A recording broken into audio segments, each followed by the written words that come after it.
Hello there, welcome to Critical Reviews. Today, I'm taking a look at a couple of awful horror films.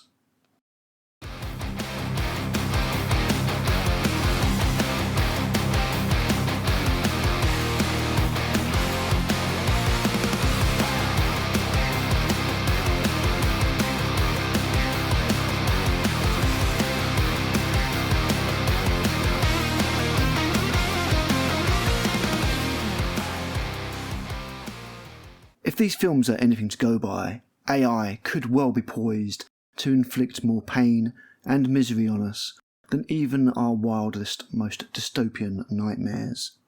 The machines in the Matrix? Meh. Skynet? Trivial. Here's the real horror. We'll start with Afraid, as that was the first one that I saw. The thing is that there isn't really a great deal to say. This film was a total non-event. Main character John Cho works for AI company.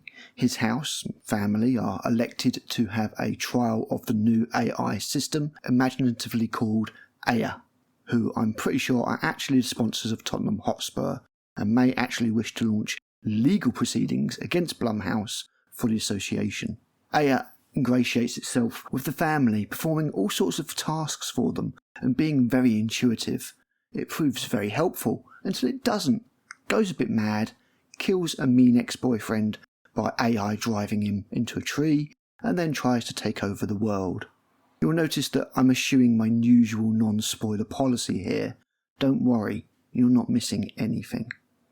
The human characters are largely as robotic and uninteresting as the AI unit itself. The main thrust of the plot revolves around that boyfriend that shares naughty pictures that the daughter of Cho's family sends to him. The AI unit makes a deep fake vid of her to restore her reputation while incriminating the boyfriend called Sawyer in a felony.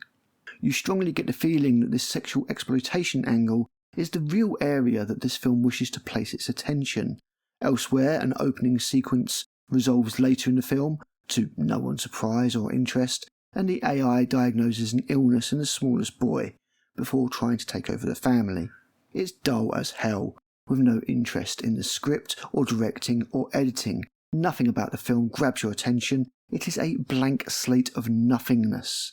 It's not even worth watching idly. Avoid it at all costs. Avoid it as if your life depends on it. Avoid is actually the best way of describing the film. Margot, on the other hand, is absolutely the opposite. It's jam-packed, filled to the brim, overflowing in fact, with absolute stupidity, which does at least make it mildly entertaining. However, Margot is without a doubt the worst film that I have seen this year. Take a seat in a violent nature. I judged you too harshly. Margot is dumber than that TikTok that tore down Greek flags because she thought they were Israeli. Margot is dumber than the kids that were eating Tide Pods. Here's your breakdown. A bunch of millennials go on a spring break at a super advanced house. Super advanced house tries to kill them. That's it. So let's get started with the good. Don't worry, this won't take long. As I've said, it's more entertaining than Afraid, although this is a low bar that only cockroaches could limbo. Some of the kills are pretty good. The film doesn't skimp on the violence, and things do actually happen. That's it. The bad. The characters are annoying one-note stereotypes. The jock, the stoner, the bookworm, the e-girl. The AI adopts a beyond infuriating millennial Gen Z mode of speaking that might actually have you wanting to mute the damn film altogether and just watch it with subtitles.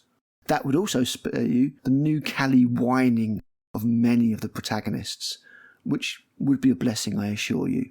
The dialogue is one thing, but the plot, that really is something else. The film is supposedly set in modern times, but it features tech that seems like it would be from 100 years in the future at least.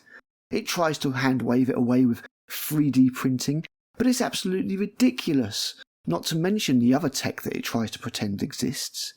The inconsistencies are quite staggering. Forget plot holes, these are like plot wormholes that suck all logic and reason out of the air and have it disappear into some pit of idiocy. The film is also hideously predictable route one nonsense that will absolutely not live long in the memory. The acting is abysmal, really quite awful. Not one performance has anything resembling nuance or subtlety. Everyone is just an annoying moron millennial, as we are constantly reminded when they spark up a joint or go on social media or just speak. And then we have the CGI. I am not exaggerating when I say that the CGI in this film looks worse than Anaconda. And that film is 27 years old. It is actually a joke. I cannot believe that it was allowed to be presented in a non-independent film. The plot, as it is, goes from stupid to ludicrous to incredulous to insane. It's an abomination, perhaps worth watching if you're drunk enough. As it is, had they embraced a schlock, pulpy approach to it, then maybe the film could have had some merit. However, in its attempt to be a pseudo-serious science fiction horror film, it becomes an absolute embarrassment. AI has been done so many times and so much better that at this stage there is just no excuse for producing material like this. It's like someone forgot HAL exists and just decided to base a couple of films off of Siri instead. In fact, the voice of Margot is the voice of Siri, which kind of makes things more tragic. So, which one would I recommend if you had to watch one? Well, honestly, it would be Margot. It's awful, it's laughable, but it's not horrifically mind-numbing and boring, at least not all the way through. Although it is inept beyond words, it is at least kind of fun when the stupid, vapid, irritating millennials get bumped off one by one, up until obviously the final girl with something that's completely predictable. It's not bad enough to be good, but sadly Margot is just about worth watching over the absolute drudgery that is Afraid. It's the worst film by far, but at least it has personality, even if it is the personality of a drooling Kardashian post-lobotomy, which, let's face it, would probably still be an improvement. Thanks for watching. I've been Critic, and I'll be back with another movie review soon.